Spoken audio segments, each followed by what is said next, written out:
गर्भ में आत्मा कैसे आती है? रोंगटे खड़े कर देगा सच। क्या आपने कभी सोचा है कि अरबों आत्माओं में से एक विशेष आत्मा आपके ही घर में जन्म क्यों लेती है और गर्भ के उन शुरुआती घंटों में उस जीव का अस्तित्व कैसा होता है? आज धर्म बोध पर खोलेंगे गरुड़ पुराण के गर्भ विज्ञान का पहला रहस्य, आत्मा का प्रवेश।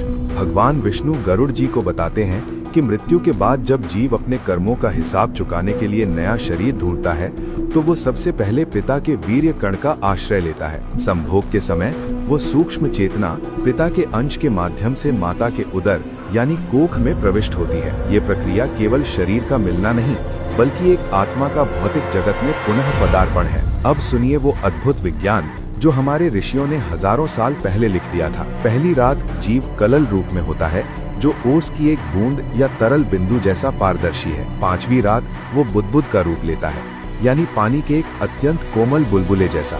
10वां दिन वो जीव बदर यानी बेर के समान कठोर पिंड बन जाता है और अंडाकार रूप ले लेता है। यही वो समय है जब पंच महाभूत उस निर्जीव पिंड में शरीर की रचना शुरू करते हैं। इस अवस्था में जीव पूरी तरह अचेत होता है। उसे न भूख का पता है न प्यास का, लेकिन जैसे जैसे दिन बढ़ते हैं उस मांस के लोथड़े में चेतना जागने लगती है। गरुड़ पुराण कहता है कि माता जो भोजन करती है उसी के रस से उस जीव का पोषण शुरू होता है, परंतु असली रोमांच तो दूसरे महीने से शुरू होता है। कैसे उस पिंड में सिर, हाथ और पैर उभरने लगते हैं और गर्भ के उस घोर अंधकार में जीव को कौन सा भयानक कष्ट झेलना पड़ता है। जानने के लिए इस सीरीज का अगला एपिसोड मिस न करें। अभी धर्म बोध को फॉलो और सब्सक्राइब करें। सत्य सनातन।